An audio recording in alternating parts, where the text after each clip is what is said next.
Bueno, buenas tardes a todo el mundo. Muchas gracias por su asistencia. Eh, eh, estamos, yo soy Aurelio González Riancho, soy miembro y en este caso portavoz o representante del Grupo Alceda, que es la asociación que defiende el patrimonio, está creada para defender el patrimonio y que es la que organiza este acto.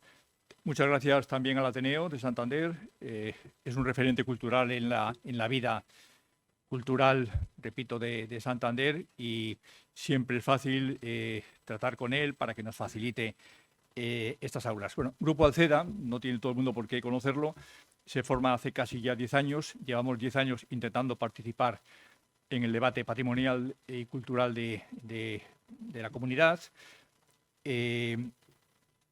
Yo creo que participar es un derecho, casi una obligación, y sin duda mejora pues, la calidad de una población. Vamos a presentar hoy, organizamos un debate en torno a lo que tienen aquí, a la Sierra del Escudo, que sufre pues, problemas y dificultades en este momento que parecen imparables, pero bueno, nos lo van a explicar. Nos lo va a explicar Manuel García Alonso. Manuel García Alonso es un sobano que vive en San Miguel de Aguayo, es profesor jubilado de enseñanza media, con actividad sobre todo en la Comunidad Valenciana y en Cantabria. Es historiador, es arqueólogo y es etnógrafo, y ha trabajado en todo el tema patrimonial, cultural, arqueológico, guerras cántabras, Edad Media, etcétera, etcétera, y sigue trabajando. Pero sobre todo está aquí porque además de ese saber contrastado, es un gran conocedor del territorio. Una de sus aficiones es andar por el territorio y ver lo que nadie ve, que es el testimonio de lo que las culturas y las personas han dejado a lo largo de los años. Entonces, bueno, le dejo a Manuel García Alonso porque no tenemos demasiado tiempo, son muchas cosas que hay que decir y voy a ahorrar. Bueno, buenas tardes a todos, gracias por su asistencia. El título ya lo dice un poco, ¿no? Testimonios, se refiere en su mayor parte a testimonios materiales de las guerras cántabras en un espacio circunscrito, que es la Sierra del Escudo, en un sentido amplio. El subtítulo de un patrimonio en riesgo, pues es por lo que acaba de introducirme Aurelio, a quien agradezco la presentación. Tengo que agradecer en primer lugar a este Ateneo que me acoge hoy, que nos acoge a todos, por la oportunidad, y al Grupo Alceda que cree que yo puedo informarles de esto. Bueno, veremos a ver, si no les aburro. Espero que no. Quiero señalar que somos en realidad, alguien lo dijo, enanos a hombros de gigantes, y debemos reconocer en este sentido que la arqueología de las guerras cántabras cambió, dio un golpe de timón fundamental a partir de los trabajos del equipo de Eduardo Peralta Labrador, a quien quiero reconocer aquí. Tras él fuimos muchos. Yo he señalado ahí en la imagen, pues espero que no se me hayan olvidado así gente, que me perdone, por favor, si alguno se olvida, pero mucha gente, ¿no? En cuanto a los antecedentes historiográficos, ya entrando un poco en materia, diremos, a mí me gusta recordar que hay una tribu en Colombia que, a diferencia de nosotros los occidentales, cree que el ser humano tiene delante el pasado y detrás el futuro. Al contrario de lo que uno piensa, lo que es adelante y lo que es atrás, en la escala temporal, ¿no? Es decir, que tiene por delante a la vista solo el pasado, la experiencia acumulada, y camina hacia atrás, hacia un futuro incierto, solo con la ayuda de eso que aprende de ese pasado, ¿vale? Me gusta decir esto, además, entre otras cosas, porque se asimila mucho a lo que era el pensamiento campesino tradicional, en el sentido de que repetía soluciones sacadas del pasado de manera constante ante los nuevos retos que se le presentaban, en un mundo cambiante que también el de los campesinos antiguos lo era. Bien, la historiografía anterior a Peralta, un academicismo a veces bastante inútil, dilatante, bueno, basado en los escasos, fragmentarios textos clásicos y con el apoyo de muchas veces simplemente la toponimia. Entonces, bueno, había unas teorías para todo. Cerca del pueblo de cada uno es muy interesante que se reconozca así. Pero, como digo, quien hizo bajar al suelo, y lo digo exactamente así, al suelo, la arqueología de los cántabros y, por tanto, la historia de las guerras cántabras fueron los trabajos de Eduardo Peralta en un primer momento, precisamente en la Sierra del Escudo. Esta es su recubierta de su tesis doctoral, que está publicada y que realmente cambió las cosas. Yo recuerdo que en el año 2002, en la revista Nivel Cero, leí un artículo suyo titulado Los campamentos romanos de campaña, evidencias científicas y carencias académicas. Lo dice todo. La nueva investigación que se desarrolló a partir de eso, en las cuales estuvimos involucrados, pues multiplicó por 20 el número de yacimientos localizados y estudiados. Y las incorporaciones son constantes en lo que se refiere al velum cantábrico. El desarrollo de las nuevas tecnologías aplicadas explica este salto. Hoy es posible, como dice José Ángel Hierro, pues hacer arqueología de salón, a través de las ortofotos, las proyecciones LIDAR, etcétera, etcétera. Y luego la utilización con control científico del detector de metales para este tipo de arqueología del conflicto resultó fundamental. En fin, no me voy a enrollar, pero lo cierto es que hoy, respecto a la época en que Peralta empieza a trabajar en Cildá, La Espina del Gallego y demás, Campo Las Cercas, pues hoy conocemos muchísimos más yacimientos y se están descubriendo día a día. Es verdad que muchos de ellos no tienen sondeos o excavaciones, digamos, pues académicas, pero realmente el conocimiento se ha ampliado muchísimo. Bien, la geografía manda. El territorio que vamos a analizar es lo que aparece ahí en el recuadro, ¿vale? Es esto de aquí. Representa la dorsal en dirección norte desde el eje de la cordillera cantábrica, que más directamente y sin interrupciones lleva desde el Alto Ebro y la meseta a la costa y al accidente costero más importante de este sector, que es la bahía de Santander. Nunca hay que perder de vista este hecho. Hay otras dorsales, hay otras posibilidades, pero todas se interrumpen. Si uno coge la del Pas Miera, pues resulta muy complicada y muy difícil de transitar. Si uno coge la del Saja, hay interrupciones también, o cualquier otra. Esta es la mejor, sin lugar a dudas, de todas las posibilidades. Si ponemos sobre el mapa todos los testimonios de cualquier momento de los últimos 7.000 años en esta dorsal, pues tenemos un mapa parecido a esto. Estamos ante un patrimonio enorme de distintas épocas, momentos, patrimonio etnográfico, patrimonio arqueológico, patrimonio histórico, en fin, con cantidad de restos materiales. Existen dos conceptos geográficos de lo que es la Sierra del Escudo. Uno es el stricto sensu, digamos, es una parte del corredor cantábrico que va en sentido este-oeste, aquí debajo, una parte, desde el puerto del Escudo al collado del Pombo. Eso sería la Sierra del Escudo en sentido estricto. Sin embargo, tiene una prolongación casi sin perder altura que se estrella directamente contra la sierra prelitoral del Dobra,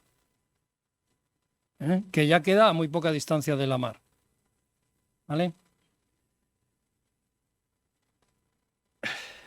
En este lugar existe como ya les he dicho, una diversidad de testimonios arqueológicos de diferentes tipos y diferentes épocas.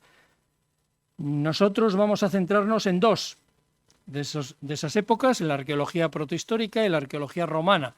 Y no en toda la arqueología romana ni en toda la arqueología protohistórica, sino en los testimonios materiales que se conocen hasta el momento del final de la protohistoria, es decir, siglo I antes de Cristo, al comienzo del dominio romano sobre estos territorios, siglo I después de. Es decir, estamos hablando del entorno de 2 siglos. Lo que se puede ver en la ilustración es una recreación de una marcha legionaria a través de un territorio de montaña como puede ser el que nos ocupa. Y esta otra también estupenda ilustración nos muestra la labor de castramentación. El ejército romano no dormía sin castramentar, sin hacer el campamento. Cuando llegaba a un lugar, a turnos, organizadamente, se colocaban las tiendas, la berma o el espacio que les separaba de las defensas y a pico y pala, vamos a decirlo así, pues hacían el foso y con el material extraído en el foso se culminaba el ager o el terraplén, terrero, con tierra y piedras, sobre el cual solía ir pues el balum de estacas para la mejor defensa.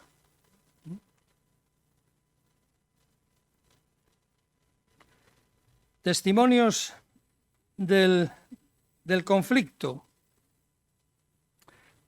Bueno, antes de esto me gustaría recordar que a partir de estos trabajos, que en los últimos, pues en el último cuarto de siglo realmente, o en los últimos 30 años, pues se han desarrollado en esta tierra, pues conocemos muy bien estos testimonios y la manera en que los podemos localizar.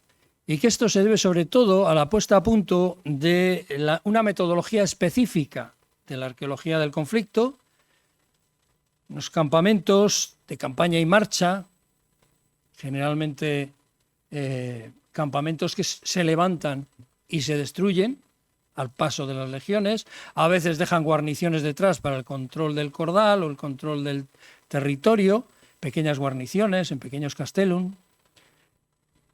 Conocemos bastantes casos de eso. Y para asegurar las líneas, evidentemente las líneas sobre todo de abastecimiento. Terraplenes, puertas, algunas muy diagnósticas como puertas en clavícula o puertas en esviaje, pues bueno, es lo habitual. Insisto, todo esto se ha puesto a punto, esta metodología de reconocimiento del terreno se ha puesto a punto, y de excavación y de intervención, en los últimos tiempos. Y es lo que ha producido pues también que esa especie de boom de los campamentos romanos por muchos lugares. Bueno, y pasamos ahora a los testimonios del conflicto. Empezamos por los cántabros en el camino de las legiones. Realmente no tenemos hasta hoy muchos testimonios de la presencia indígena en poblados, castros, en altura, que se interpusieran en el camino de Roma en esta sierra. En la Sierra del Dobra sí que aparecen al menos tres castros. Uno de ellos, el que ven en la fotografía, es el de las Lleras, el más claro, con las ruinas de las murallas, el amurallamiento por el norte, en forma de media luna. Aquí se ha encontrado, la verdad es que en estos castros de la Sierra del Dobra no se ha excavado realmente, se han hecho prospecciones, se han encontrado entre esas piedras a veces pues fragmentos de molino de vaivén o en este caso alguna cerámica, pero muy poco expresiva realmente. Existe también el Pico del Loro, en la zona que vierte hacia la Besaya, o la Peña Mantilla también. Todos estos son hoy un BIC, están declarados BIC, la Consejería de Cultura, ¿vale? Estos son los testimonios, los castros de los que acabo de hablar, descubiertos y prospectados a finales del siglo pasado, Más adelante, también vertido hacia el Besaya, tenemos el Cueto Moroso, Peralta reconoció, con varias líneas de defensa, tampoco se ha intervenido, no conocemos materiales. Y esto sí, la Espina del Gallego. Espina del Gallego, que sí que ha sido objeto de trabajos arqueológicos notables, fue descubierto por Javier González Riancho en el año 88, tanto es un antiguo hallazgo, al menos en lo que se refiere a publicaciones, a darles a conocer a través de publicaciones, ¿no? Aunque evidentemente había gente del entorno que sabía que había restos antiguos por allí. Las campañas arqueológicas del equipo de Peralta pues duraron desde el 96 al 2005 y dio gran cantidad de materiales. De la época indígena, es decir, del finales de la del Hierro, solo parece, que al principio parecía que todo era, tiene 3 recintos murados, todo era protohistórico, que era una gran fortificación de resistencia frente a las legiones. En realidad la mayor parte de lo que parece es romano. Únicamente la muralla intermedia, esta que se ve en la fotografía, con paramento interior y exterior, con un relleno de piedra y tierra, como una especie de emplectón. Bueno, únicamente esto parece que tiene posibilidades de ser del castro original.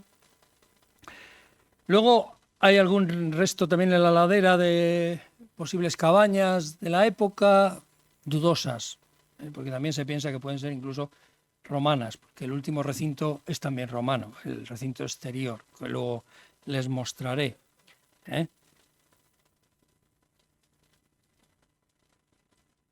Bueno, y ahora vamos con lo que más se conoce, con las legiones en marcha, con la presencia avasalladora de Roma en este lugar.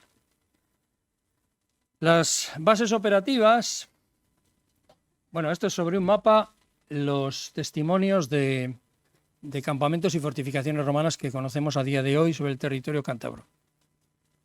Y si pueden observar, aquí está la mayor concentración en esta dorsal. Tenemos a día de hoy en torno a 17.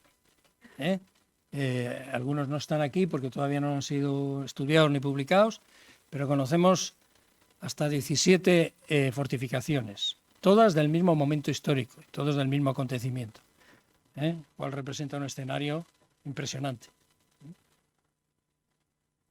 Las bases de la llegada de Roma para la conquista de Cantabria están aquí, y en el entorno de Olmillos de Sasamón, la antigua Segisamo, con la presencia, la foto aérea lo ha permitido, de campamentos. Aquí tenemos 2, con las líneas de defensa, Áger y Fosa, sucesivas, aquí por ejemplo, ¿no? Se ve bien, con esquinas redondeadas, con puertas en clavícula, todo muy característico. Se han encontrado muchos, cada vez se encuentran más en el entorno de Sasamón y Olmillos, etcétera. Se encuentran muchos. La mayoría de los especialistas consideran que muchos de ellos serían simplemente de entrenamiento de las tropas.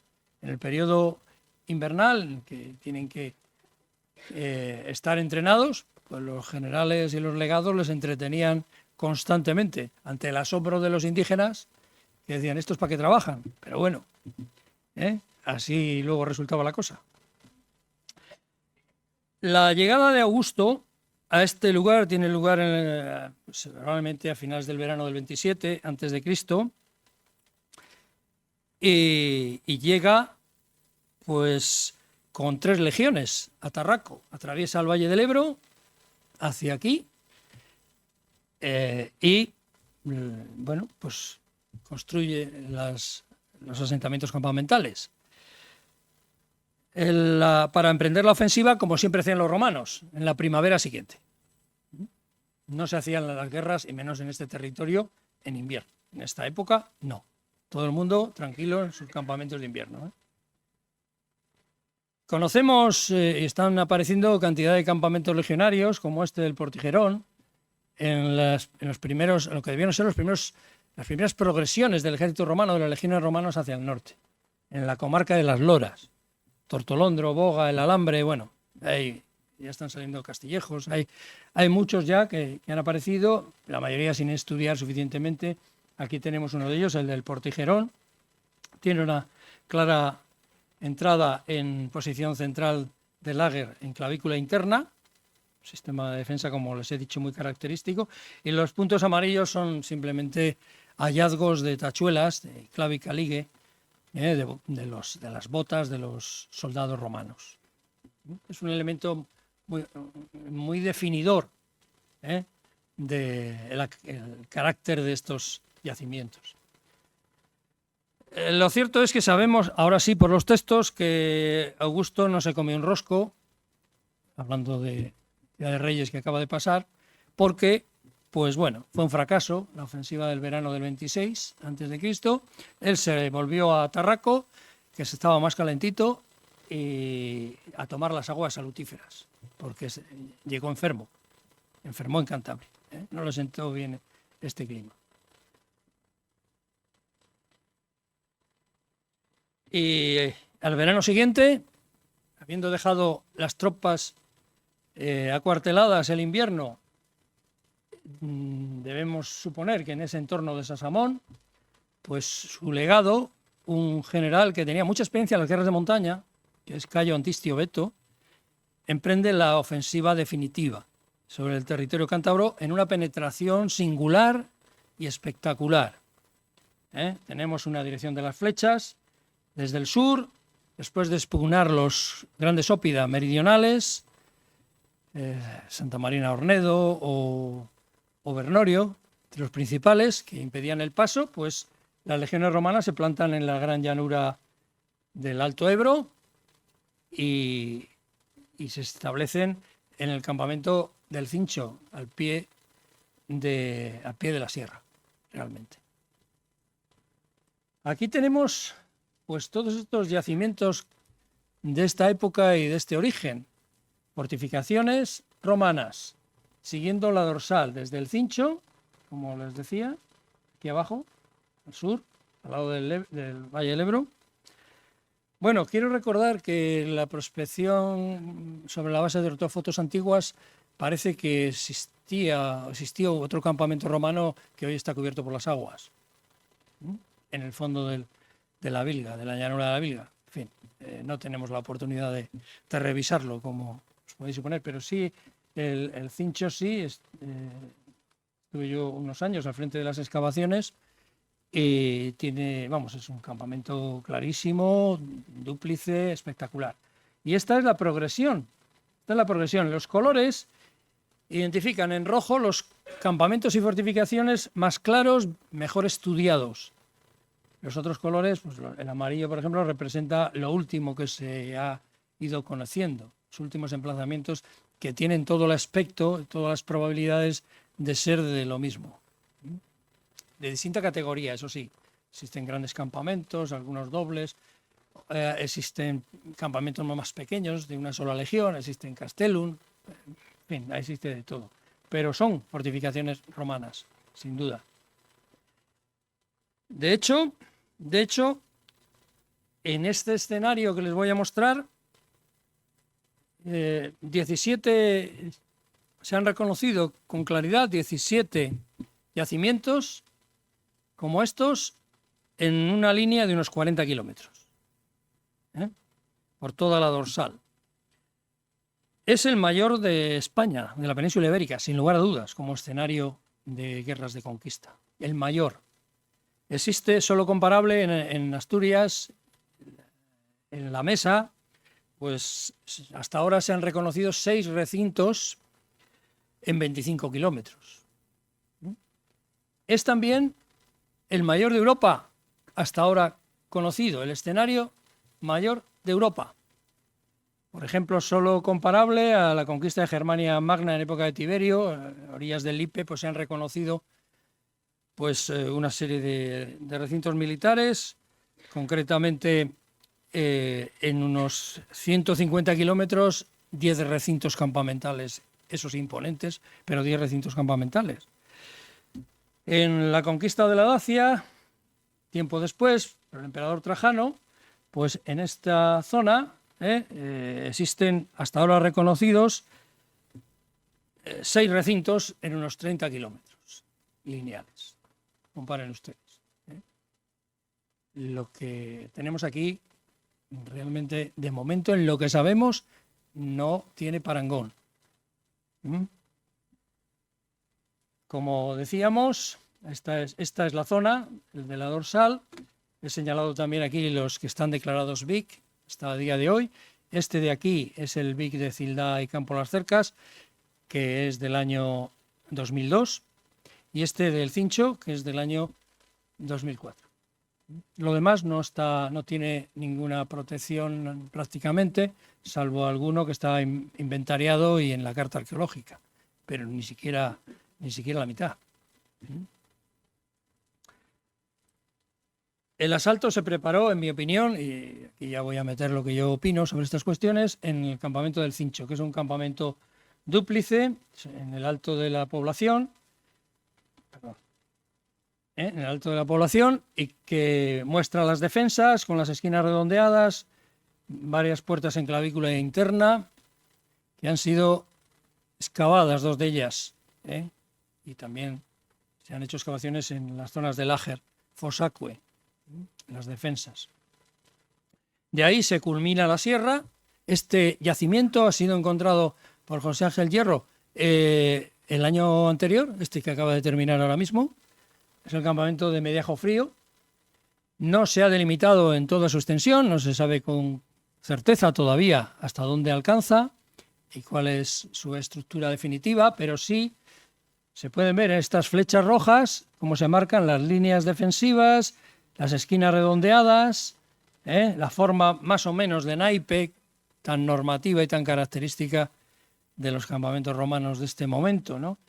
Ahora bien, hay que avisar que los romanos no hacían sus campamentos siempre igual. Si el terreno no era apto para este tipo de castramentación, se hacían otras castramentaciones más irregulares, como van a ver.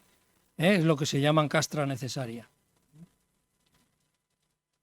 Bueno, esta es el Láger, esta loma que pueden seguir aquí por la flecha, el lineal, es el Láger de las defensas de Mediajo Frío. Está muy alterado, la verdad, por una vieja antigua plantación de pino, pero se reconoce bien sobre el terreno también.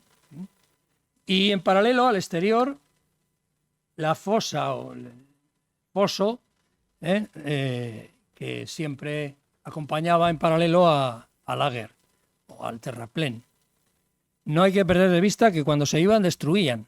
Por tanto, el Láger tendría mucha mayor altura, el foso era mucho más profundo que lo que están viendo en superficie, claro está.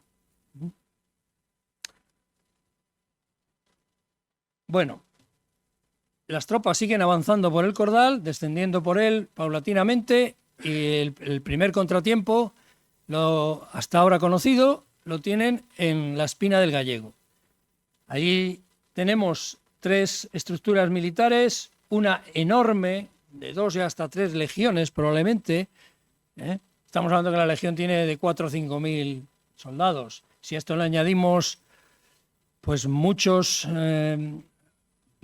hombres que se encargaban de los abastecimientos y de la logística, pues estos son mucha gente. Estamos hablando aquí en este campamento del de Cildá, que está aquí en azul, y quizá pues de casi 20.000 hombres, ante el castro de la Espina del Gallego, que está aquí. Aquí hay un pequeño castellum, para una tropa probablemente auxiliar o media cohorte, que cierra el cerco por el oeste, y a la derecha, no está en este dibujo, pero aquí abajo, debajo de Cildá, hacia Toranzo, hay otro que recientemente descubierto también por José Ángel Hierro, que es el de los Saladreros. Está sin investigar, pero vamos, las estructuras hablan muy claro también.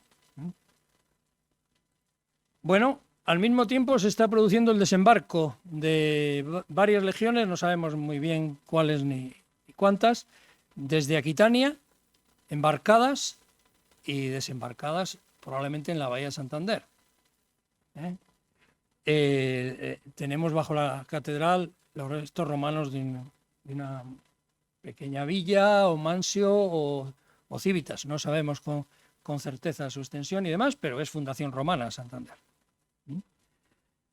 Las tropas progresan una vez desembarcadas por las colinas de los valles de la Marina hasta llegar al río Pas.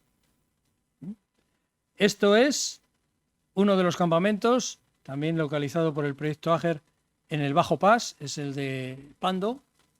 Hay otro en la Cabaña, muy cerca, cada uno el tamaño de una legión. Y al otro lado, al fondo, la sierra que se ve es la dorsal del escudo, la dorsal que conduce a la sierra del escudo, precisamente, hacia donde van, a donde van estas tropas. En medio, el río Pas. El río Pas hay que vadearlo, y el vado más apropiado para hacerlo es el que está en la zona de Sotoiruz, y ahora tiene un puente. Era un vado de aguas bajas que podía atravesarse con bastante facilidad. Se encontraron hace mucho tiempo en viejas obras en el claustro del convento de Soto monedas romanas de esta época, monedas dos de cecas indígenas del Valle del Ebro y una romana, una misión romana. O sea que por ahí debieron ir. En lo que sabemos hasta hoy, es evidente que son hipótesis y son cosas que habrá que investigar mucho más, pero en lo que hoy parece un consenso de los especialistas, esto es. El encuentro de los que bajan del sur, del Mediajo, y los que llegan del Pando desde la bahía, pues se produce aquí, en el campamento, probablemente, en el campamento dúplice del campo de las Cercas, encima de San Felices de Buelna. Y lo que tenemos, bueno, esta es la foto aérea, se ve perfectamente las defensas, algunas son de piedra, otras son terreras, con el material que hay a mano, evidentemente, con numerosas puertas en clavícula interna y, bueno, y con materiales de carácter militar, entre los que destacan pues estas monedas que están en esta fotografía, pero hay muchas más. Esas tropas se asientan probablemente aquí, en el campamento sur, quizá 2 legiones, por el tamaño, son enormes campamentos, 19 hectáreas en total, y los que llegan del Pas, desde el Valle de Toranzo que se ve ahí, pues ascendieron hasta aquí, es decir, hasta este segundo campamento, el campamento norte. Insisto, todo esto habrá que ir con pies de plomo a trabajarlo, a investigarlo, pero en lo que parece, a día de hoy, esto es así. Insisto que ya no hablamos de las fuentes clásicas, ni de los textos del uno y del otro. Estamos con arqueología, restos materiales, testimonios reales de la guerra. La campaña del año 25 a.C. de Cayo Antistio.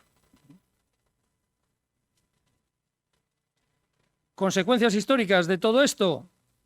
Pues bueno, en Cantabria, por ejemplo, se dejan guarniciones de vigilancia en las alturas, en los pasos de la montaña, en los antiguos ópida expugnados, entre ellos el de la Espina del Gallego, aquí tienen un plano.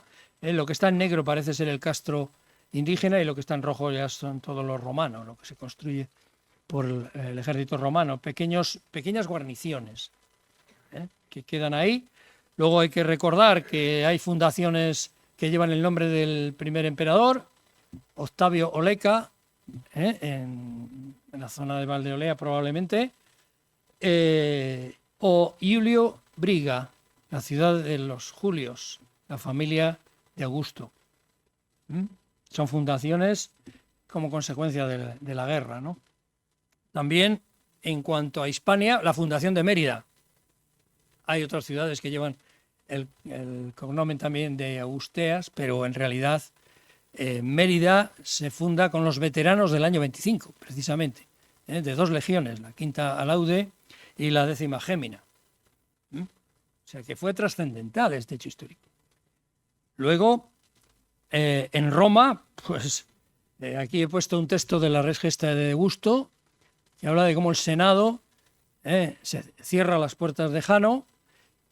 Luego veremos que no acertaron mucho porque hubo rebeliones constantes hasta el año 19, pero se cierran entonces las puertas de Jano, del Templo de Roma, y se fomenta la construcción de un ara de la paz dedicado a la familia de Augusto, que aún está allí, en el Campo Marcio.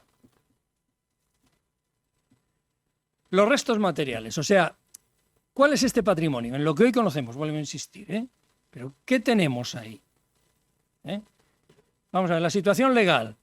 Pues hemos dicho los BIC que hay declarados, que eso incluye un entorno de protección para los yacimientos. Luego me referiré a un caso en concreto, ¿no? Pero vamos con los materiales. Vamos con los materiales. En primer lugar, volvemos y hacemos un recorrido de sur a norte rápidamente por la sierra.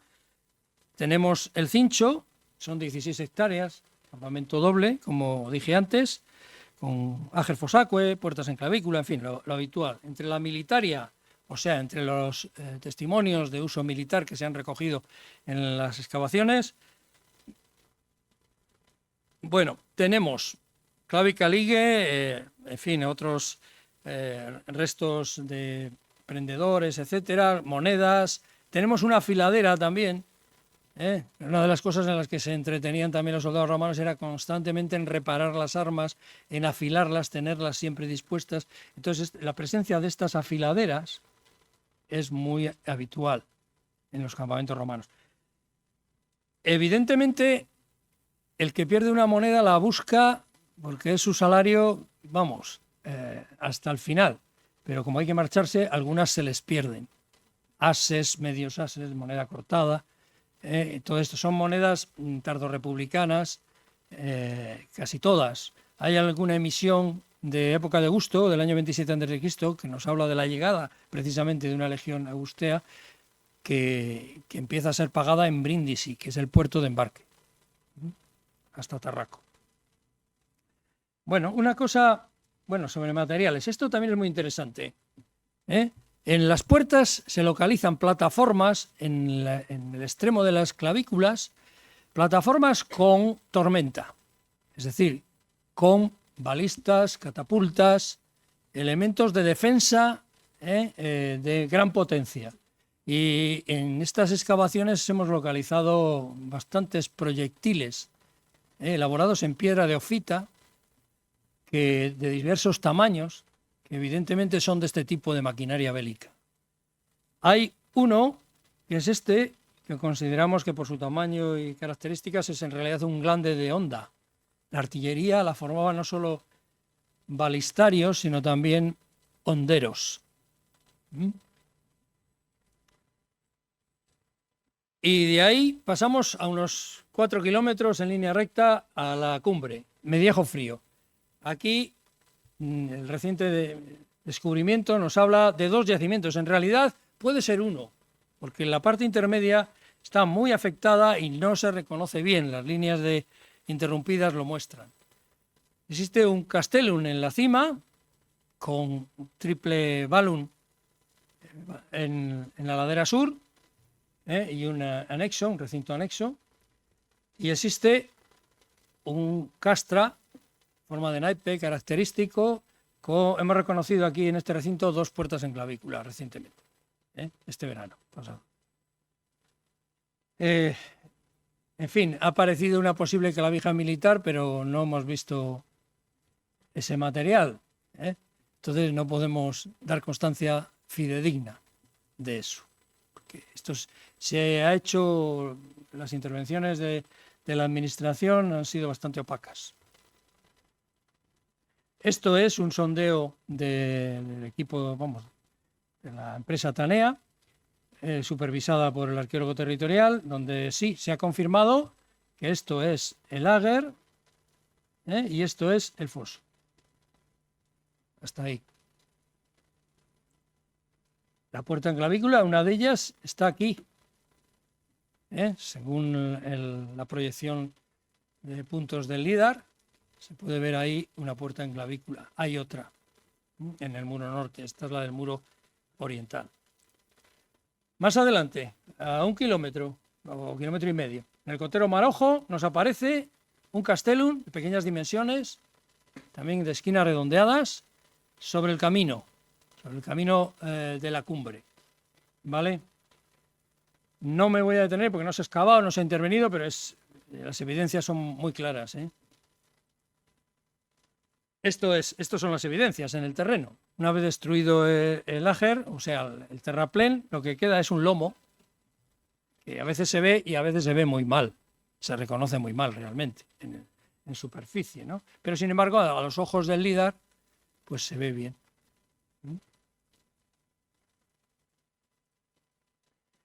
En Luena, Javier González Riencho también nos publica este cerradón con esquina redondeada y con gruesos muros, todavía conservados en cierta altura, pero tampoco se ha intervenido y no sabemos a ciencia cierta si corresponde a este momento o a otro tipo de obra diferente. Por eso lo ponemos en duda. En lo alto, en Castrucos, hay una posible estructura campamental con Ager Fosacue, con puerta también en clavícula. La flecha gruesa indica la clavícula y estos serían las defensas en lo que podemos reconocer en esta proyección de puntos LIDAR. En fin, más adelante, en la Rellana, con ciertas dudas, podemos hablar de un castellum o una fortificación en altura. Se reconoce muy bien un foso de gran profundidad en algunas partes. Todas estas estructuras se continúan en el bosque, aunque es más difícil de ver porque es una plantación y ha sido muy modificada. Pero bueno, el foso es muy evidente, ¿no? ¿Tenemos la seguridad de que sea de este momento? No, pero las probabilidades las tiene todas. En el Juncal o en el entorno del Juncal, avanzando hacia Cildá, pues tenemos varios recintos con posibilidades, y más que posibilidades. Concretamente uno ha sido ya publicado en el año 2020 por el arqueólogo Víctor Vicente, y es este de aquí, de la izquierda. Si siguen la flecha podrán ver los muros, el Ager Fosacue, las esquinas redondeadas, así. En el centro parece que, alterado por este camino, podemos reconocer el arranque de una puerta en clavícula. Justamente por ahí han hecho el camino, aprovechando el hueco de la puerta, pues por ahí. Un poco más al norte tenemos este otro, casi con toda seguridad, campamento romano, por las características que hemos definido, con dos puertas muy claras. Una en el muro norte. Los romanos solían poner las puertas en el centro de la línea defensiva. No siempre. También a veces en el contacto entre dos campamentos o dos recintos. Pero bueno, en principio, siendo un solo recinto, esto es lo habitual. Lo mismo sería aquí que aquí.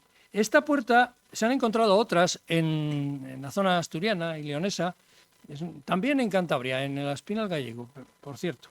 Es una puerta en esviaje. Hace el mismo efecto para la defensa que las puertas en clavícula interna. La clavícula interna está aquí. Vale. Son formas clásicas, vegecianas. Y llegamos al gran campamento, el de Cildá. Este sí ha sido intervenido, excavado, reconocido, prospectado, en fin. Trabajó aquí desde los años 80, ¿no? Y en el siglo pasado. Son 25 hectáreas de campamento. Estos son las defensas. Hay fosa doble en la mayor parte de su extensión, al exterior. Puertas en clavícula como esta o esta. Hay varias puertas de este tipo.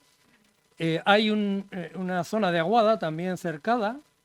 Era muy importante que el agua estuviese controlada, accesible para las legiones. No solo para los soldados, fundamentalmente para los caballos y los mulos de la logística.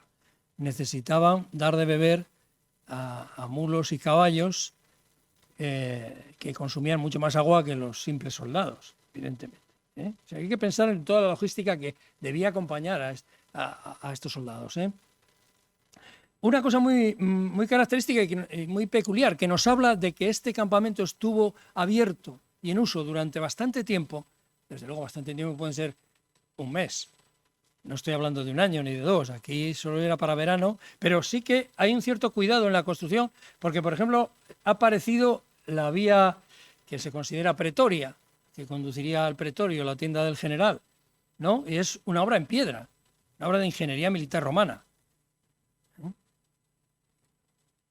Esto es la fosa dúplex de las defensas de Cildá, de algunas zonas, no de todas, pero sí de algunas zonas. En fin, si volvemos hacia atrás, en la parte alta de Cildá se conservan los testimonios también de una muralla romana perteneciente a un castellum, que es la guarnición que queda de vigía, de control, porque el abastecimiento tiene que continuar hacia el norte, para proteger el avance militar. No daban un paso sin saber qué podían comer, ¿vale? Bueno, en fin, aquí tienen el lager, y a veces el balum, pero a veces se colocaban este tipo de varas aguzadas y entrecruzadas, no siempre. Allí donde se podía se construía un balum, digamos, de estacas unidas entre sí, ¿no? La doble fosa, la tienen aquí, ¿no?, dibujada, y en los contrágeres, pues los cervi, es decir, las estacas aguzadas para la mejor defensa de la fortificación. Y estos son fotos de las excavaciones, del equipo de Peralta. La Espina del Gallego. La Espina del Gallego, casi todo lo que se ha excavado durante bastante tiempo, desde el año 96 al 2005, es romano. Resulta que es romano, indígena, solo lo que les he dicho. Se ha encontrado en todas estas excavaciones cantidad de militaria, tachuelas, en concreto en la Espina del Gallego, como digo, un horno de fundición, un entalle de colalina, probablemente perteneciente, es un sello, probablemente perteneciente al comandante de la tropa en el barracón que quedó allí. También, pues, un tesorillo, un ocultamiento de monedas, de misiones republicanas o tardorrepublicanas, una pila de catapulta, es decir, un proyectil de tormenta. Bueno, bastante militaria, bastante material militar, como en todos estos yacimientos. En el de Cildá, por ejemplo, apareció una dolabra, que es un pico para excavar los fosos, para trabajar. Los soldados romanos no solo llevaban la espada y el pilum y el escudo, llevaban también una pala y un pico, porque era fundamental una constante castramentación. Por eso la gran cantidad de testimonios de todo esto. Es espectacular. Cada kilómetro, 2 kilómetros hay una cosa de estas, y lo que se espera es que aparezca cuando se intervenga lo mismo, este tipo de cosas. Hay también aquí, si se fijan bien, una puerta en esviaje. Este último recinto parece que es romano también. Tiene las esquinas redondeadas, y aquí hay una puerta en esviaje como la que hemos visto anteriormente. Bueno, en la parte superior, en la Acrópolis, que se llama, un fortín romano con barracones, con contubernia, hechos en piedra ya, sucesivos, como es habitual. Es decir, que esto también sucede en Cildá. Aparecen barracones sobre el castellum que queda de vigía. Estos son restos de esos barracones romanos, insisto. Una parte del ocultamiento de monedas. Son emisiones en su mayoría de familias patricias romanas, en este caso. Es decir, sabemos de dónde vienen las tropas. Llevaban calderilla o algo más, pero eran emisiones romanas en este caso. Es decir, las tropas proceden mayormente de Italia. Luego los dos castellum o castella, en plural, el del Cantón, que excavó también Eduardo Peraltas, que es de forma oval, pequeño fortín, con 2 puertas en clavícula interna. Apareció un molino de vaivén y un pilum de legionario, no de catapulta, es decir, una lanza romana. El de Aladreros ha aparecido recientemente hacia Toranzo, aunque no se ha intervenido y se conoce pues muy poco, solo por prospección ortofotográfica, ¿vale? Pero es posible que el asedio sea más completo y aparezcan cosas en el futuro cercano. Una vez expugnado la Espina del Gallego, el avance y el progreso es inevitable. Y hacia el norte, en torno al lugar del Portillón, en las matas del castillo, en Anievas, pues aparece un recinto como castra necesaria, con Ager Fossaque, y con un posible brachium de ese Ager Fossaque que conduciría a un manantial, es decir, la Guada, una vez más, ¿vale? Cerca de este lugar hay otros 2 recintos, pero no los he traído aquí porque son mucho más dudosos que sean correspondientes a fortificaciones romanas. Pero es posible, cosas que empezamos a conocer. Campo Las Cercas, pues ya lo he dicho, aquí tienen pues un poco las 19 hectáreas del campamento Dúplice, como militaria tachuelas, monedas romanas republicanas y de tiempos de Augusto, un glande también, en este caso de plomo, de un hondero, de una honda. Esto sí es muy interesante, un plomo de sellar los sacos en los que venía el avituallamiento. O sea, también aparecieron algo así en Cildá, y se ha reconocido cereal, semilla de cereal. Cuando se abandona el campamento se quema, se destruye y se quema, porque no se pueden llevar las torres de madera, ni las empalizadas, ni nada de eso, entonces se pega fuego. Eso ha permitido conservar, por ejemplo, las semillas, algunas semillas de estas, del cereal, de esas sacas. También huesos de aceituna. O sea, la dieta de esta gente era también mediterránea, porque no creo que cultivasen el olivo por aquí arriba. O sea, que nos vuelve a hablar de dónde viene, ¿vale? Bueno, entre la militaria pues aparecen cosas de estas, fragmentos de fíbulas, tachuelas. Esta es lo de las sacas, ¿no? El sello, de plomo para cerrar las sacas. Luego, el desembarco se había producido posiblemente ya, estamos hablando de un momento de finales del verano, probablemente. Y, pues bueno, se han encontrado recientemente por parte del proyecto Ager 2 campamentos. El de Pando, que ya se lo hice notar antes, tiene esta forma, con un brachium, posible brachium también, o prolongación del Ager hacia una fuente. Está en parte destruido por esta plantación de... Toda la mitad occidental está afectada por las plantaciones de eucalipto, eucaliptales, que se encuentran siempre por la comarca costera. Y luego el de la Cabaña, un poco más al norte, hacia el Valle de Castañeda, totalmente arrasado, quemado y arrasado por la plantación de eucaliptos. Removido totalmente. Es difícil reconocer, salvo en fotografía antigua, pues el lager, el triple balum que parece que tuvo. En fin, en cuanto a la minitaria, hubo suerte al pasar el detector de metales, pues apareció una fíbula en omega, otra dolabra, otro pico de legionario, un fragmento de vaina de puñal, monedas también tardo-republicanas.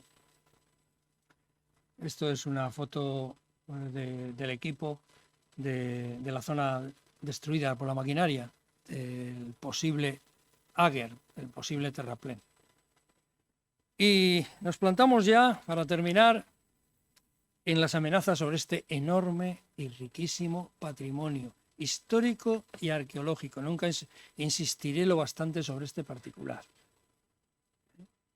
que desde luego es del conocimiento de los especialistas, arqueólogos e historiadores, pero no sé hasta qué punto es consciente el público en general de esto. Pues bueno, estamos en un momento de graves amenazas sobre este patrimonio, concretamente la actual implantación eólica es el riesgo mayor, porque el BIC de los castros del Dobra, con un entorno de protección mínimo realmente, pero bueno, por lo menos permite salvaguardar las estructuras suficientemente del avance de las canteras, pero el resto, sí, tenemos 2 BICs, pero el resto está sin apenas protección, están sin catalogar la mayoría de ellos, sin inventariar. Existen algunos metidos un poco de prisa y corriendo en la carta arqueológica, como bienes inventariados. Es el caso del Mediajo Frío, recientemente descubierto. Pero bueno, la mayor amenaza en estos momentos es que ya se está empezando a sondear, a hacer sondeos geológicos en el parque industrial eólico de el Escudo, de la Sierra del Escudo. Esto está por allí, un anemómetro tirado por temporal. Bien, se solicitó un BIC, que es el máximo nivel de protección, que incluiría también un contorno de protección, un entorno de protección. En el caso del Cincho es en torno a 500 metros, es amplio, que es lo que da la máxima seguridad de que no va a ser modificado o afectado por remociones de tierra, ni en su entorno, porque es que hay materiales que se recogen en el entorno. También, tachuelas o militaria varia, también se recoge fuera del emplazamiento. Realmente esto es así. Pues bien, vecinos de la zona, particulares, juntas vecinales, ayuntamientos, plantearon a la consejería que se declarase un BIC también para estos recintos, que además estos campamentos de Mediajo Frío están entre dos BICs, son del mismo momento, del mismo tipo de estructuras y están de forma correlativa entre dos BICs, entre el del Cincho y el de Cildá. Sin embargo, la respuesta que en este documento está de este verano, en agosto, como los gatos agostizos, pues resultó que lo denegaron. La consejería, basándose en un informe técnico sobre la base de los sondeos, que ni siquiera alcanzaron todas las estructuras del campamento, ni mucho menos, aún sin delimitar, dijeron, se atrevieron a decir que no tenía mucha monumentalidad aquello, que en fin, lo minusvaloraron bastante. Es cierto que está afectado por la erosión y por la plantación que les dije, pero creo que simplemente con su declaración como bien inventariado, que no exige entorno de protección, pues no resulta, en mi opinión personal, suficiente. Es más, yo diría que el BIC debiera ser extensivo a todo el escenario. Hacerse extensivo desde el Cincho hasta Campo Las Cercas, al menos, debiera implantarse un BIC con su entorno de protección correspondiente, lo cual sería la salvaguarda deseada, por mí también en este caso, para la mejor conservación de este riquísimo y espectacular patrimonio. Os cuento un caso, el Castro de las Labradas en Zamora, un castro asediado por el ejército romano, tomado al asalto, donde apareció allí en el entorno el célebre tesoro de Arrabalde. Bueno, pues como no se declaró el entorno de protección, resulta que instalaron un polígono industrial eólico en una loma próxima al Castro, vecina al Castro, sobre 2 campamentos legionarios de asedio. Y han sido enormemente afectados por las obras. No quiero que esto pase con lo que tenemos aquí. Las afecciones, pues bueno, se han aprobado las obras ya. Las obras significan, pues por ejemplo, la implantación de al menos dos aerogeneradores enormes de casi 200 metros, lo cual implica unas cimentaciones espectaculares, en la zona de los yacimientos de Mediajo Frío. Puede ser que sea un único yacimiento, aquí tendríamos el Castellum y aquí tendríamos el Castra, pero existe la posibilidad, porque no ha sido todavía suficientemente investigado, de que ambos, como es habitual en otras partes, formen parte de lo mismo. Es una hipótesis esto.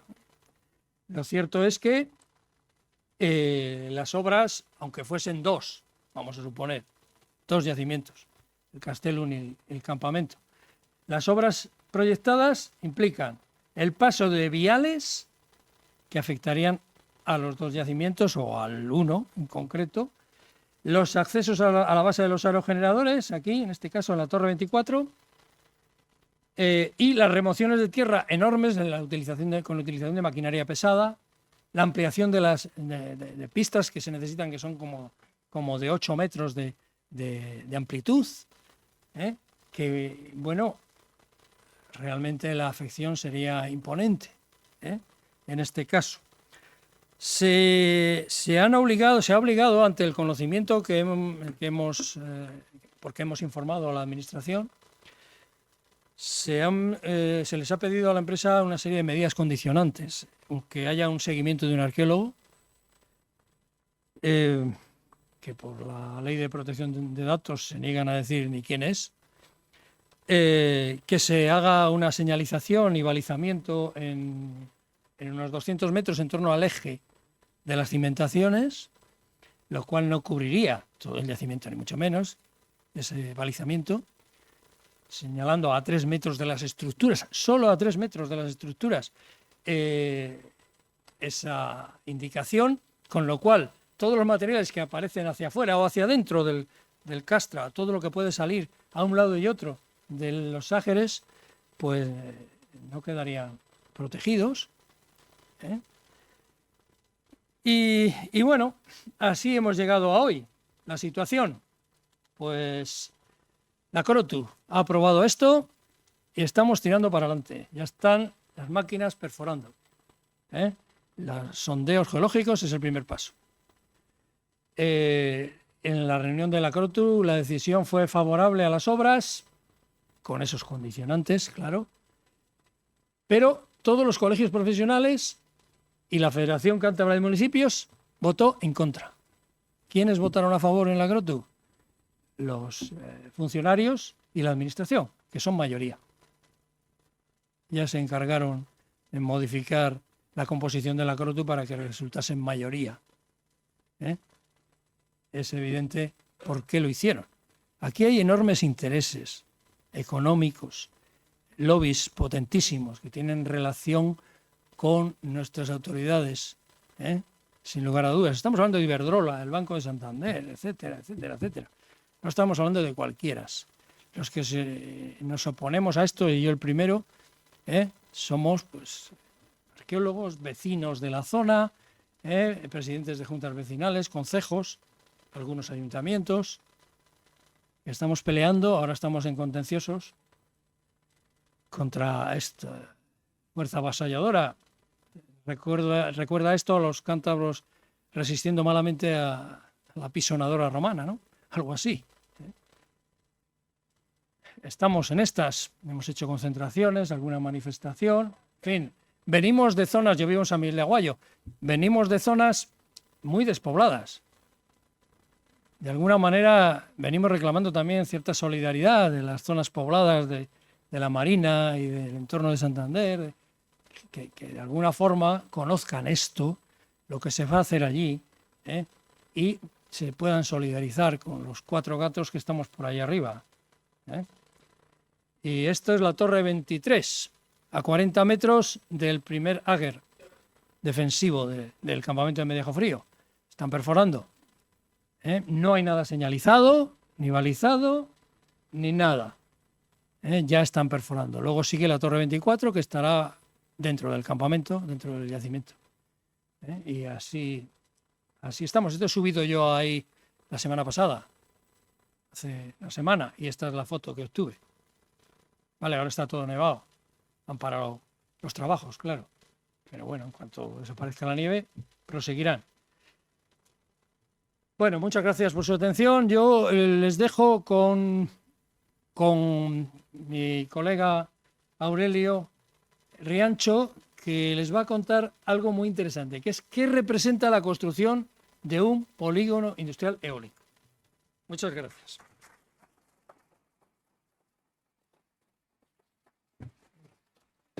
¿Quieres sentarte?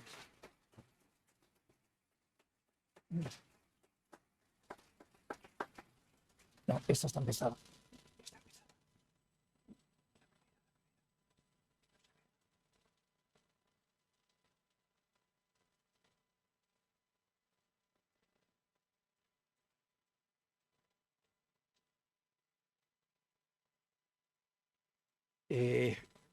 Bueno, voy a continuar yo, me toca ser el malo de la película y quiero hacer unas mínimas reflexiones, no en contra de la energía eólica, por supuesto. Me considero auténticamente partidario, pero creo que las cosas no se están haciendo demasiado bien. Pero voy a destripar un poco, voy a enseñar las tripas por dentro de lo que significa un polígono eólico. Bueno, siempre que tradicionalmente nos enseñan unas imágenes de un polígono eólico, pues son unas imágenes de este tipo idílicas en las cuales pues unos personajes, que suele ser una familia, una pareja, un niño, en un amanecer, en un atardecer, ven estas imágenes en las cuales todo es paz, es concordia, no es agresión, etcétera. Y entonces esto una y otra vez repetitivamente pues van dejando eh, pues una simiente. Bueno, brevemente, todos sabemos, y voy a ir muy rápido, que todo el problema del calentamiento del mundo, todo esto, se debe a la actividad humana. Fundamentalmente pues a los combustibles fósiles y de algo que nunca se habla, que es la deforestación. Me gustaría que en algún momento alguien hablase de que en los montes de Cantabria, en donde se hacían lo que ha dicho Manuel, en los campamentos romanos se utilizaba la madera, se plantasen otra vez árboles. Hay otra serie de actividades humanas, por supuesto, que producen el calentamiento del mundo. Y existe también una transición ecológica que significa cambiar la producción, la distribución, el uso de las energías. Y una de ellas, naturalmente, puede ser la energía eólica con todos sus beneficios. Vemos otra vez las imágenes eólicas y parece que todo está en orden, que todo está limpio, que no ha habido ninguna agresión, pero yo no estoy seguro que esto sea así. Ahora voy a explicar un poquito, la mayoría de la gente lo puede saber, pero lo vuelvo a explicar, cómo se llega a esta situación. Bien, para llegar al lugar, por supuesto, hay que hacer un traslado de los aerogeneradores. Las palas que en este momento se van a utilizar para la Sierra del Escudo son de 100 metros. Ir por las carreteras con estas palas, bueno, en algunos, cuando son autopistas, puede ser más sencillo, pero cuando se llega a las cumbres ya es más complicado. Ahí hay que hacer desmontes y hay que hacer este tipo de desaguisados. Son más imágenes, es una presentación muy visual. Esto podría ser perfectamente lo que vamos a ver aquí. Y esta es la imagen que luego se va a tapar o la naturaleza va a tratar de camuflarla de lo que es un polígono industrial eólico en un terreno pues hasta ahora virgen. Segundo punto, la cimentación. Para el que no lo haya pensado, puede parecer que un polígono, un molino, se lanza desde la altura y se incrusta y queda clavado en el suelo sin la mínima agresión. Bueno, pues esto es lo que va a pasar. Primero, hay que hacer estos enormes socavones en el terreno, depende el tipo de molino, pero los molinos que va a ver aquí ya cada vez son más grandes. Bueno, estos molinos suponen una agresión tremenda. Estamos hablando de mediajo frío, como decía Manuel. Naturalmente, hay que utilizar elementos luego, hay que echar cemento y producir estas imágenes. Casi las imágenes hablan por sí solas. Naturalmente, exige el molino una estabilidad y una funcionalidad y hay que rellenarlo con este tipo de materiales que ahora explicaré. Para construir un aerogenerador de 3 megavatios de 150 metros hace falta 1 tonelada de hormigón, 335 toneladas de acero, 7 toneladas de cobre, 3 toneladas de aluminio, 2 toneladas de tierras raras y otros materiales como zinc, como molibdeno, que no sé lo que es, y se van a utilizar una serie de baterías que son contaminantes. Esto es un aerogenerador. Si en mediajo frío o en la Sierra del Escudo va a haber 25 aerogeneradores, nos podemos imaginar lo que puede suceder. Son más imágenes. Y naturalmente, para trabajar en todo esto, no se hace con energía no contaminante, hay que utilizar carburantes. Estas imágenes son claras de lo que está pasando. Esto es cemento. Bueno, el siguiente artefacto o cuestión que hay que organizar son las subestaciones eléctricas. El molino va a producir energía eólica que se va a transformar en eléctrica en una subestación. Y las subestaciones es esto. Y esto estará en los montes.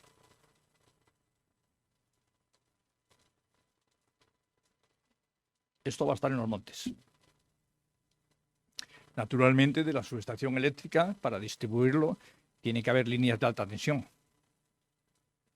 También, esto nunca se dice cuando nos enseñan las imágenes bucólicas. Bueno, esto es en definitiva lo que supone un polígono industrial eólico. El traslado, desmontes en el territorio, cimentación, líneas de evacuación, subestación eléctrica y líneas de interconexión. Y no se acaba la cosa aquí. Los molinos tienen una vida útil de 25 años. A los 25 años las palas no se pueden arreglar, no se pueden reconvertir, no se pueden utilizar. ¿Y qué va a pasar con las palas? ¿Estamos seguros que las van a retirar y se las van a llevar? O, como ya se ha captado en alguna imagen, se entierran.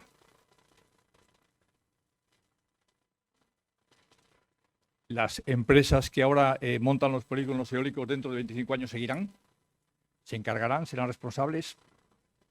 Bueno, vamos a sustituir, como antes se decía, un terreno rural por una fábrica. Esto es lo que va a pasar.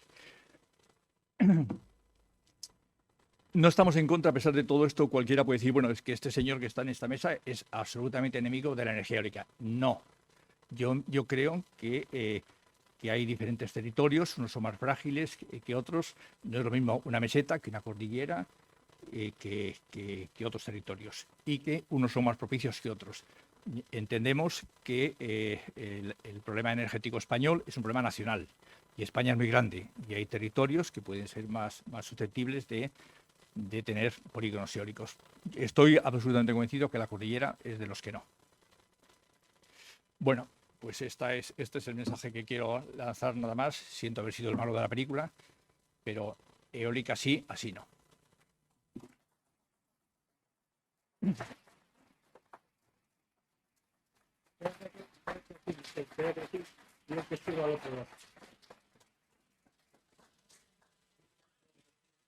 Y dejo al roto, que me encanta. Bueno, ahora se abre Sí. posibilidad de preguntas o cuestiones que resulta este tema. Si podemos, estaremos encantados, Gabriel y yo, de contestar o de... A ver.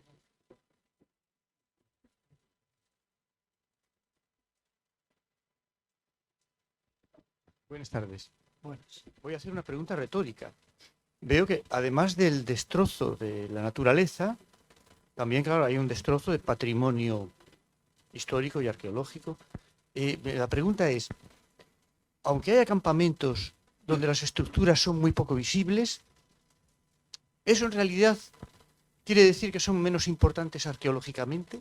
Porque a lo que voy es que esos campamentos, alguien puede decir, bueno, pues hay unas estructuras que se ven poco, pues bueno, tenemos otros que se ven más, que son más monumentales, pero claro, arqueológicamente, la pregunta es, en uno de estos campamentos que se vean menos, el hallazgo arqueológico de monedas o de un enterramiento de un romano allí que se ha muerto, o como apareció en un campamento romano en Escocia, en Vindolanda, que los romanos habían quemado todas las cartas hechas sobre tablillas de madera, habían quemado todo antes de irse, y se ha podido rescatar, como cuando se rescata de una chimenea, cuando se quema un periódico y todavía se ven las letras y todo, pues en un campamento de estos se han podido rescatar cartas escritas hace 2000 años por los... Es decir, que puede haber hallazgos sensacionales y a escala mundial. No quiere decir nada que las estructuras se vean menos. ¿Es así?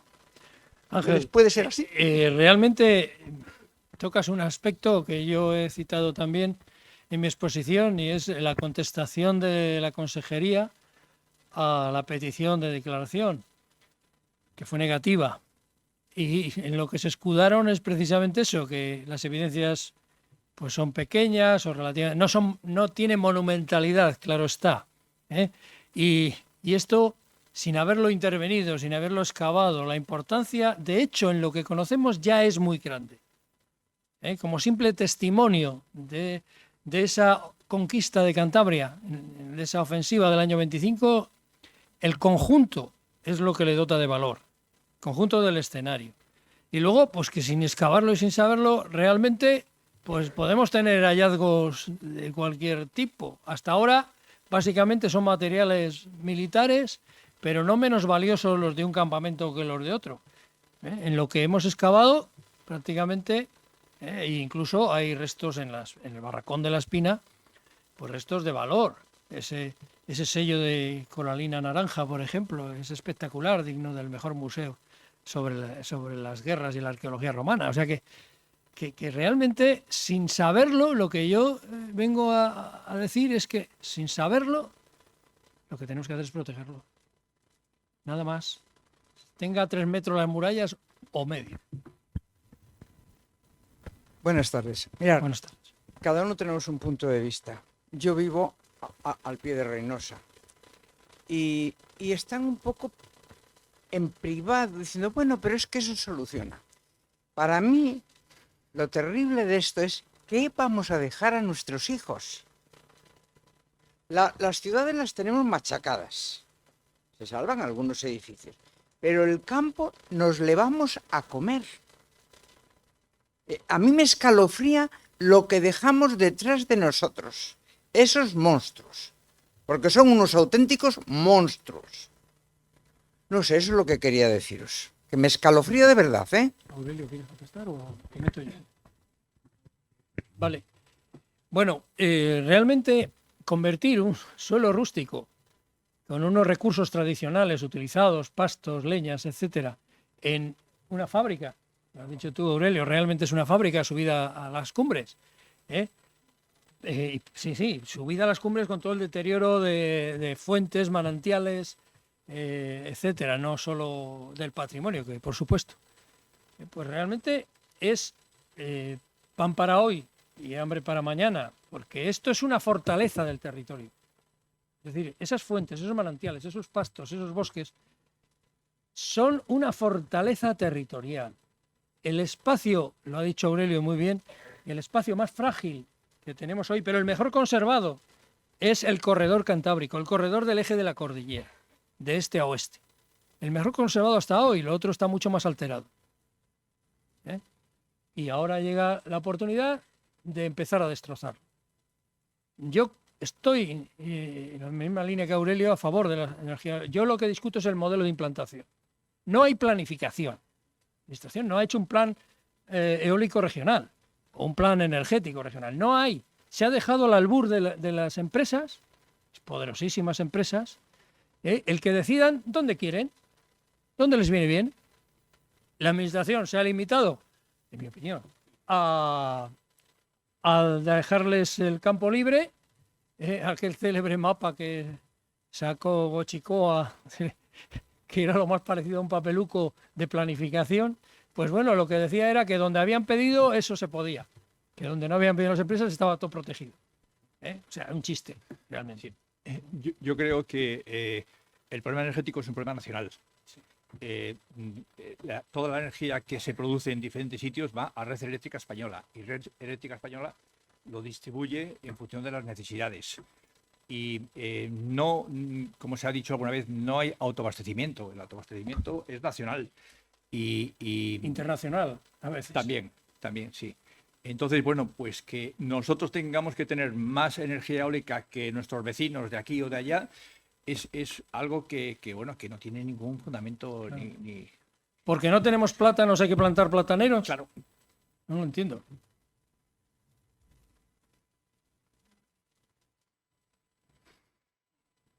Más cuestiones por ahí.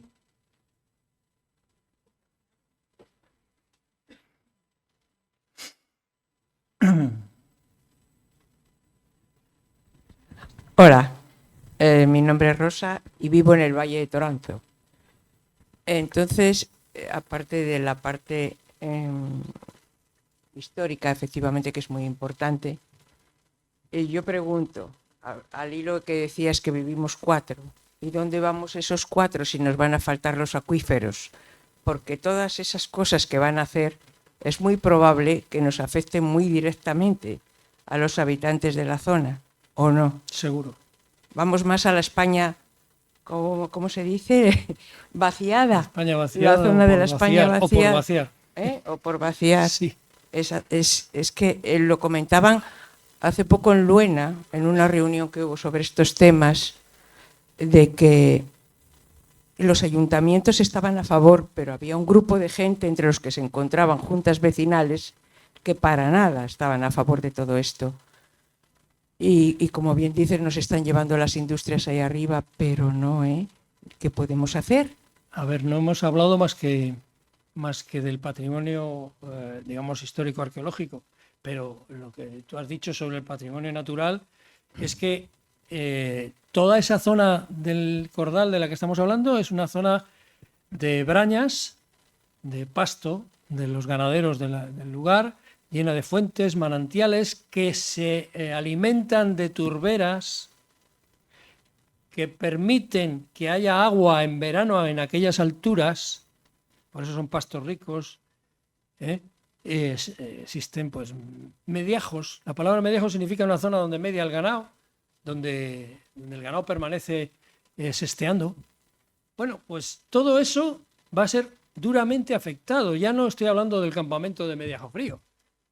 Estoy hablando de las turberas, de los manantiales, que los van a mover, sin duda, de todas esas trincheras que os ha mostrado Aurelio ahí, evidentemente van a cortar el paso de la escorrentía, van a modificar los depósitos de turbera, van a desecar muchas de las fuentes, ya están empezando a tener algún problema en Campo de Yuso por esta razón.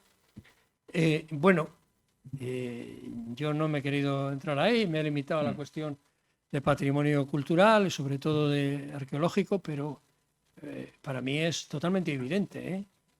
Y es un patrimonio que hay que tener en cuenta también, el patrimonio de nuestros pastos, bosques, turberas, etcétera, etcétera.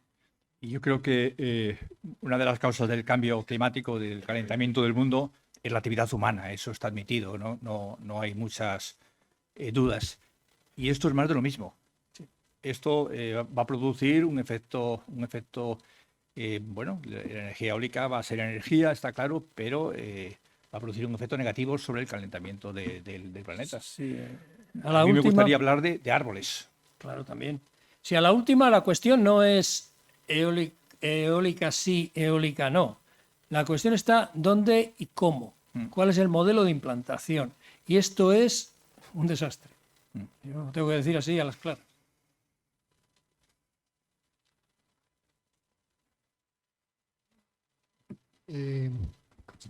Simplemente hacer hincapié en esto que dices, Manuel, que decís, de la falta de planificación. O sea, es que hablando fríamente, es una situación escandalosa. O sea, que por no haberse planificado, o sea, que no se haya antepuesto un plan estudiado por expertos, estudiado por la universidad, estudiado por gente que tenga en cuenta todas las variables, porque esos señores, lo que sé es que no han tenido en cuenta al menos esta variable del patrimonio y muchísimas otras menos. Y con participación ciudadana. Claro, y con participación ciudadana, y posiblemente se podría haber dado respuesta y localización para las necesidades energéticas que debemos de cumplir, pero buscando situaciones posiblemente no ocupando todos los lugares más vírgenes que tenemos en nuestra naturaleza, en lugares mucho más antropizados, ¿sí? Mucho más próximos a la población, porque desde Santander o desde las ciudades lo que decimos, bueno, como está muy lejos, pues la verdad es que lo vemos como una cosa tal, ¿no? Pero estamos en esta situación porque los responsables no han hecho su trabajo, que es haber planificado y haber estudiado el problema y luego, una vez resuelto el problema, haberle ofrecido a los licitadores que hagan tal. Pero eso de no hacer tu planificación, que es tu verdadera de ver, pues a mí me parece escandaloso. Estoy contigo. Venga.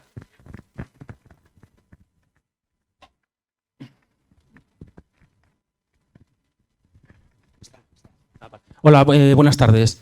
Iba a hacer una pregunta, pero yo creo que no la voy a hacer porque voy a hacer una reflexión, que yo creo que casi todos los de aquí vamos a estar a favor. Yo creo que tenemos la guerra perdida. Yo creo que mira, voy a hacer la reflexión. Yo creo que la tenemos perdida porque yo vengo, igual que estoy viendo a Javi ahí, del pueblo más importante de Cantabria esta Navidad, que es el del Árbol, que todos sabemos el sitio que es. Entonces, estamos en una competición, a ver quién gasta más, porque es un despropósito las ciudades. Entonces yo creo que la guerra está perdida porque siempre va a haber que producir más para hacerlo más grande, para consumir más y para todo eso. Igual es una reflexión muy simple, pero vamos, es lo que, y cada vez lo veo más claro, que lo tenemos perdido. Ojalá no, pero bueno, solo es una reflexión.